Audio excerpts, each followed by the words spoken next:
आपके साथ चलता है, या एविएशन सेक्टर के लोग हैं, दुनिया में फास्टेस्ट ग्रोइंग एविएशन सेक्टर कहीं है तो भारत में है। और हम भी चाहते हैं कि बहुत तेजी से एविएशन के लिए जो जरूरी इंफ्रास्ट्रक्चर है, जो एमआरओज की जरूरत है, वो हमारी प्रायोरिटी का भी एक क्षेत्र है। और इसलिए मैं चाहूंगा, अब जैसे सिंगापुर एयरलाइन का कहना है कि हमें जरा कनेक्टिविटी के लिए नए नए डेस्टिनेशन मिले, बहुत स्वाभाविक है। लेकिन मैं ये भी चाहूंगा कि आप इतना छोटा विचार मत रखिए। आप आइए, नए एयरपोर्ट के मैदान इन्वेस्टमेंट की दृष्टि से आइए, डेस्टिनेशन भी ले जाइए, एक विन विन सिचुएशन बनेगी। एयरपोर्ट का निर्माण भी आप करेंगे, डेस्टिनेशन का अपॉर्चुनिटी भी आपको मिलेगा। तो हम एक उस प्रकार से एक पैकेज बना करके चल सकते हैं, क्योंकि भारत में शायद मुझे बहुत ही निकट भविष्य में 100 से ज्यादा एयरपोर्ट बनाने होंगे। यानी अपने आप में एक बहुत बड़ा मिशन है, क्योंकि जिस प्रकार से मेरा यहाँ एविएशन सेक्टर का ग्रोथ है और जिस प्रकार से एस्पिरेशनल सोसाइटी के ये जो मांग है, आज मैं उसको कैटर नहीं कर पा रहा हूँ, हम कम पड़ रहे हैं, हमें बहुत बड़ी आवश्यकता है। उसी प्रकार से आज खुशी की खबर तो है ही है, एयर इंडिया का आपके साथ यहाँ मर्जर होना, ये अपने आप में एक बहुत बड़ा काम हुआ है। लेकिन ये भी हम सोचे कि Bharat with in India domestic air traffic के लिए हम चाहते हैं कि कंपटीशन की स्थिति बने, अधिक कंपनी आए। आज वो स्थिति नहीं है, बहुत पूरा स्काई ओपन पड़ा है जी। और मैं चाहूंगा कि आप में से जो कंपनियां उस दिशा में भी आगे आना चाहती हैं, तो उसके लिए भी अवकाश है।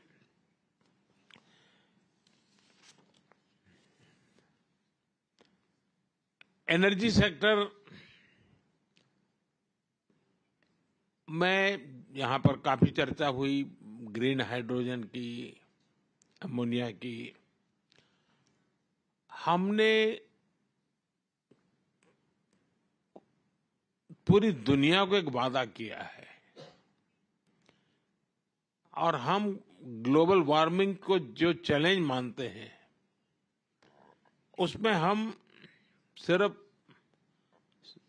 अपनी संवेदना व्यक्त कर करके अटकने वाले नहीं है, हम सॉल्यूशन देने वाले लोग हैं। और हमने 500 गीगावाट का लक्ष्य टारगेट किया है, और 2030 तक मुझे करना है।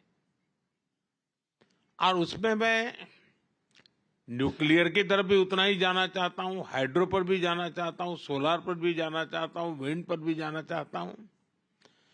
उसी प्रकार से हमने बायोफ्यूल की पॉलिसी बनाई है, उसकी दिशा में भी एक बहुत बड़ा काम।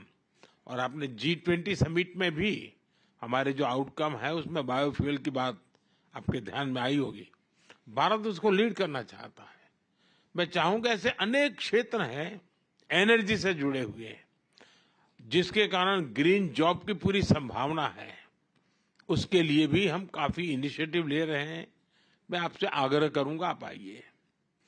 हम देश में दूसरे प्रकार से भी एनवायरनमेंट को एड्रेस करना है, जैसे हमारी स्क्रैपिंग पॉलिसी। ये इतनी बड़ी अपॉर्चुनिटी है। मैं सरकार के सारे पुराने व्हीकल स्क्रैप करने की दिशा में जा रहा हूं। इतने बड़े देश में सारे पुराने व्हीकल स्क्रैप होना है, इतना बड़ा काम है। अगर आपकी कंपनियां मान लीजिए इन्वेस्टमेंट करें या खुद इस दिशा में आए, और उसके कारण इलेक्ट्रिक व्हीकल का बहुत बड़ा नया मार्केट बनेगा। जैसे मेरे मन में है कि मैं मेरे देश की मेरी पहली प्रायोरिटी सारे एम्बुलेंसेस, जितने पुराने एम्बुलेंस हैं, उन सारे एम्बुलेंस को स्क्रैप कर देना, और उन सबको नए, और वो भी हाइब्रिड इलेक्ट्रिक व्हीकल भी हो, और हमारे जो रेगुलर जिस प्रकार का फ्यूल का उपयोग करते हैं, ताकि कभी एम्बुलेंस को रुकने की नौबत ना आ जाए। अब आप कल्पना कर सकते हैं हिंदुस्तान जैसे इतने बड़े देश में कितनी बड़ी आवश्यकता होगी।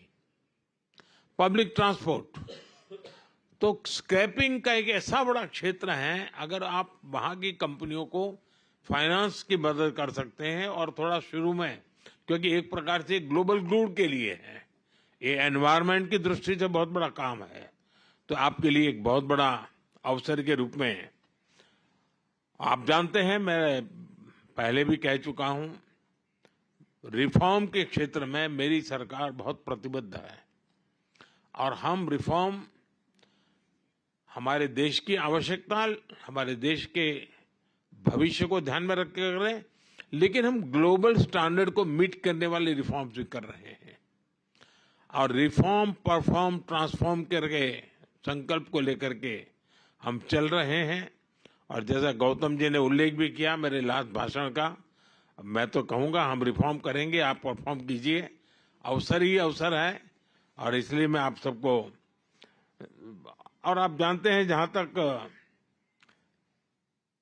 पॉपुलेशन के हिसाब से दुनिया में हमारा जितना है हिस्सा, पहली बार हम उस स्थिति पर पहुंचे हैं कि हमारे पॉपुलेशन का जितना परसेंटेज है उतना ही परसेंटेज, उससे +1 हम ग्लोबल गुड में कंट्रीब्यूट कर रहे हैं।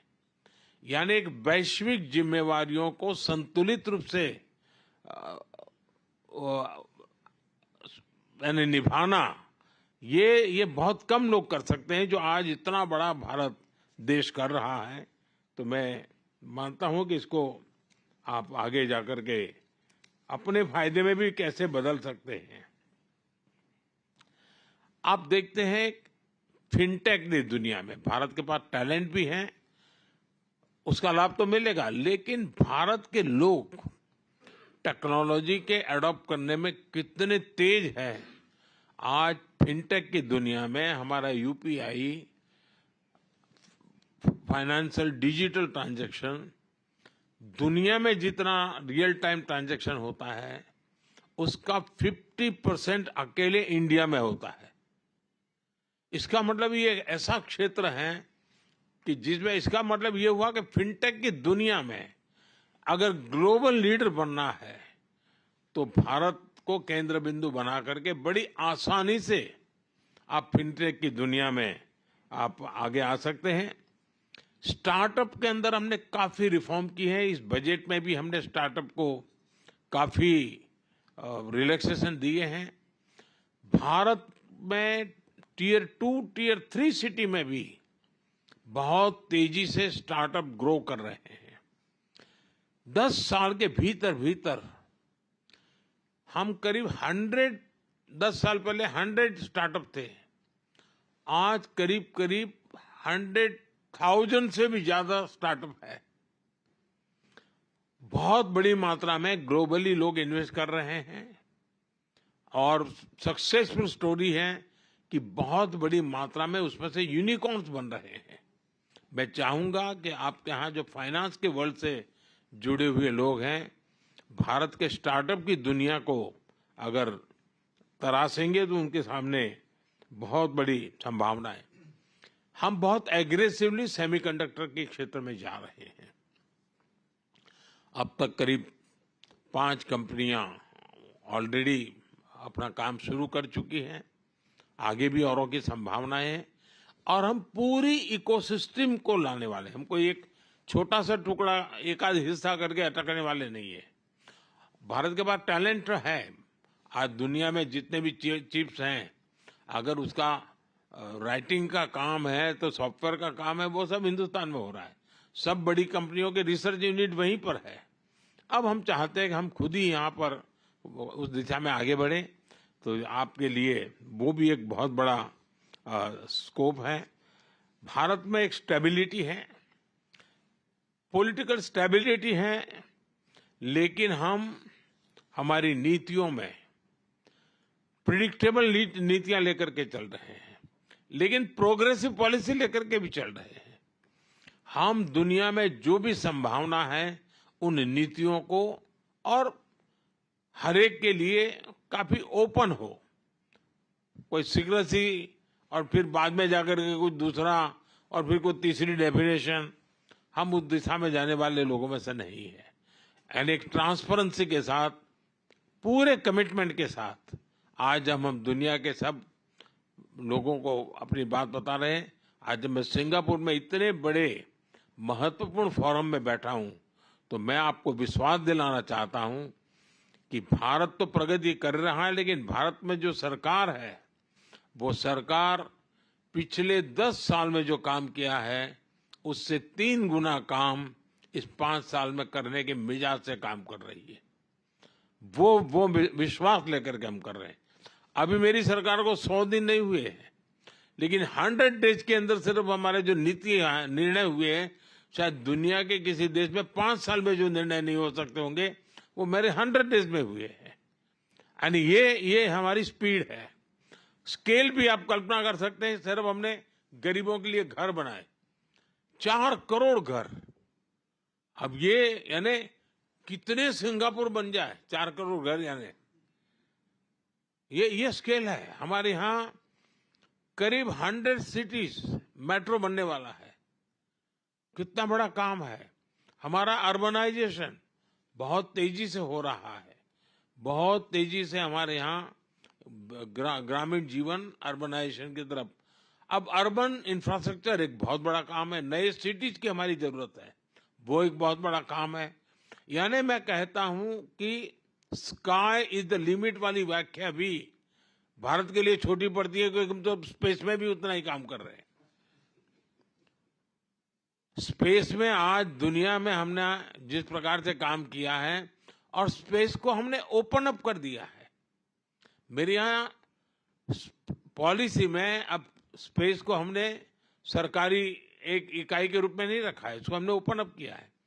आज सिर्फ स्पेस में मेरे यहाँ 200 से ज्यादा स्टार्टअप्स हैं, और 22-25 साल के बच्चे खुद अपने सैटेलाइट लॉन्च कर रहे हैं।